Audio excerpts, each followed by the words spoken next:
Hello everyone. So today what I'll be doing is laying down a concrete slab. This is actually going to be a little bit more of a smaller project than what I'm about to do thereafter. But it's in essence there was a slab here. I did have a friend come on over with his bulldozer and pulled it out.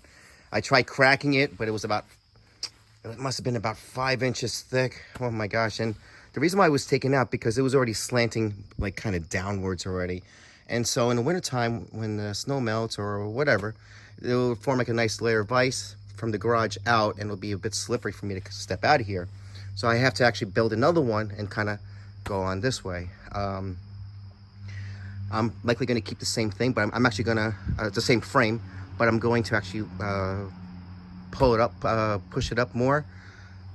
Because if you come out from the garage, now the level down here, it's about the same thing as the garage down there. So then you got to step over this big hump and then go back down there again. So I'm going to bring it up to a level that's a little bit higher, maybe up to here.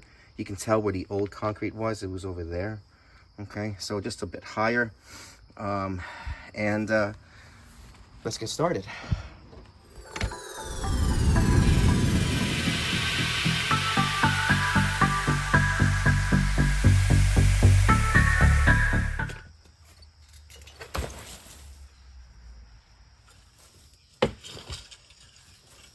So I did wet the ground underneath and then added more dirt on top because it was really dry. But it's to the point now that if I were to try to push my heel in, it doesn't sink like it did before. It's not as soft. Afterwards, I did a lot of tamping. This is actually more of the hard work.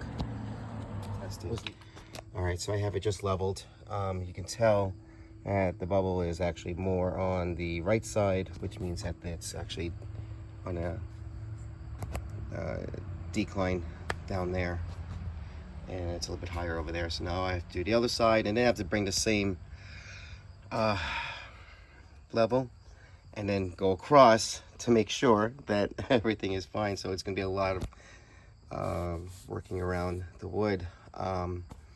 This is very tedious, but you do want to get it right. The easiest part is actually just dropping in the gravel and mixing the cement. So all right, so let me try the other side. And then on this side, I have it as though the bubble's touching that far left side. So now it's just a matter of going across. And at this point, everything should be leveled, right? And my first time doing this, so I can't really tell. Ooh, yeah, there you go. That was perfect. So, and obviously I'm going to keep dragging it across and then taking that level.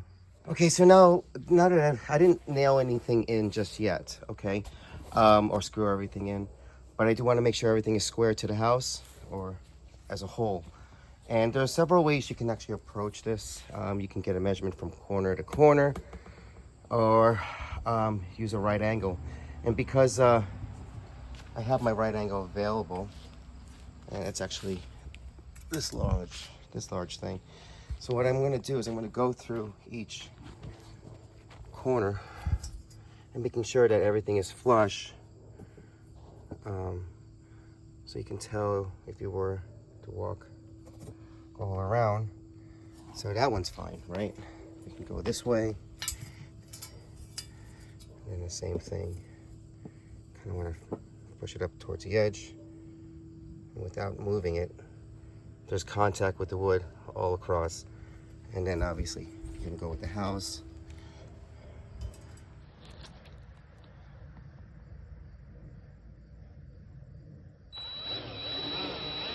These ground stakes I got over at Home Depot, no endorsement.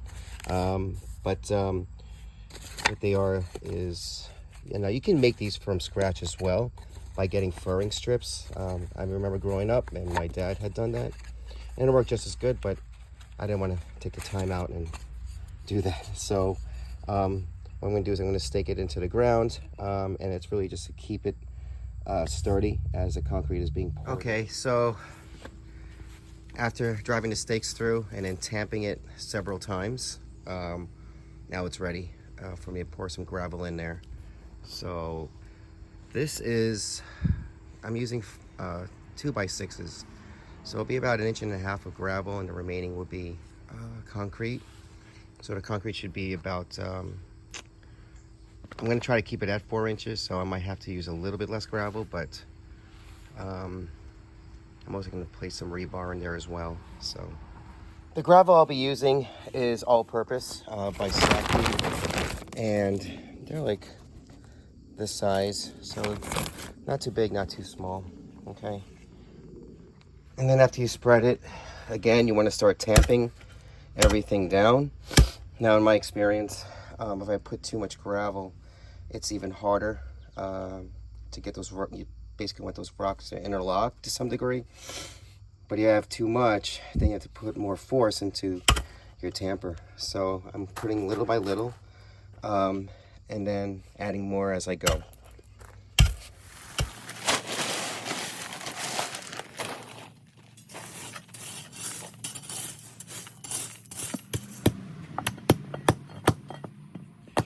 So I had some number 2, or I believe it's actually number 3 rebar in the backyard from an old structure that I took apart and saved the rebar there, and it was still in good shape. So basically what I did was I just tied everything together, and I mean, it's just a walkway, so I'm not gonna, you know, really put way too much rebar on this. This is just enough to kind of keep everything intact. I did use Adobe that I actually bought off of Amazon, and this should be able to reinforce it. I do have it at about 1.5 inches on each side, so it should be ready for me to pour concrete. All right. So the easiest part about this whole project is actually just the mixing of the concrete. Remember to wear gloves. Obviously I didn't wear any gloves, so as I poured it in, I started screeding. Just learning lesson, use a longer piece of wood instead of using these small little strokes. Alrighty. Again, mixing some more concrete and screeding some more. Alrighty. Afterwards, when I get to a certain level, then I'll start smoothing it out from the backside. And I'll do that on both sides of the walkway. Again, screeding some more. Use a longer piece of wood. And then just smoothing it out again.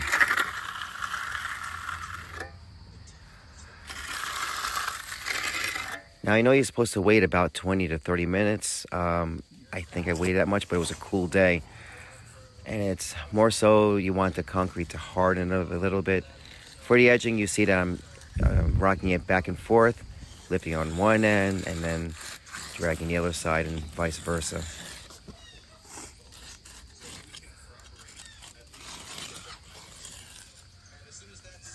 Again, waiting a few more minutes and then started using a broom to coarsen up the top part so it won't be slippery when it does rain.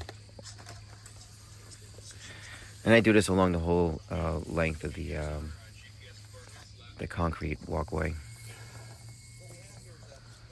So here is the concrete slab.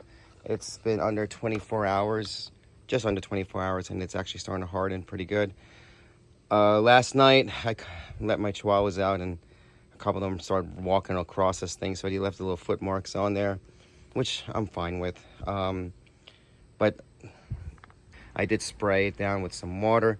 The last pour was approximately around 6 o'clock yesterday evening, and it was pretty cool yesterday. So this morning, and then again a couple hours thereafter, I did spray with some water, and this does help with the whole curing process. That way, not only does it help it strengthen, but it also resists it from cracking, so it doesn't dry too fast. Okay, so it's a little bit late. So I just finished mowing the lawn. So it has been about more than 2 days now, and I've been watering this thing up to about 5 to 6 times a day, depending on how much time I had. And so it's already formed. So I'm going to remove the frame and see how the rest turned out.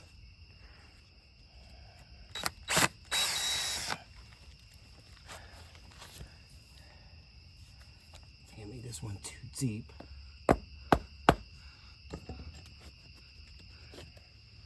Okay, so what I'm going to do next is actually backfill everything else, because you can still see some of the gravel in which the concrete is up on top, which is normal because obviously it was framed in there. But once I backfill it and tamp it down, at least the the gravel won't be moving or shifting around too much. All right, everyone. So it is now daylight, and you can actually see how everything is looking, which is pretty good. And as I mentioned before, this is something that, although it's a small project, I'm actually going to do a larger one, which is roughly the same thing, but in a bigger scale. There's a few things that I do want to change if I had to do this all over again. And the first thing is actually how I got the brush. I actually brush it this way. As I mentioned earlier in the video, this was, I tilted it this way so that when it does rain, the water would drain away from the house. Unfortunately, because I brush it sideways, it's now just sitting in there. So kind of really disappointed in that I didn't do it the right way. The edges came out pretty good, okay? And as you can tell, I actually put some dirt down on every level, on each side, and I did tamp it down. I had to moisten it up a little bit because the dirt was dry, but it's just something to kind of keep everything towards there. I'm also going to grow some grass here. Going back to the brush, I didn't use a fine horsehair broom. I will purchase one, because this is really, really coarse and it's not straight. It dug into the concrete. So it gave a lot of, you definitely won't slide on this thing, especially when it's wet, okay? And I think the last thing that I was gonna do too is, what I did was I actually made everything the same consistency. It was wet. Not to the point where it weakens the concrete, but enough to have me be able to go back and work on it, okay? So when I work on the larger slabs, which I'm going to show in my next video, it'll be wet in the very beginning, but as I come closer towards the end, I'll use the right consistency where it's a little bit more drier. So by the time I go back, it's already nearly the same consistency on both sides where it's not too wet or dry. This one, I made it not too wet, but wet enough all the way to the very front. And by the time I got to the back side, it was more manageable. But when I was trying to do everything, like the edging and everything, this area was just freshly poured and it was still kind of soft. So I think it's more of a learning process for me. That's a small project, but I hope to do a little bit better on the larger scale. Okay, well, anyways, thanks for watching, and I'll see you on the next one. Alrighty. Okay, bye-bye.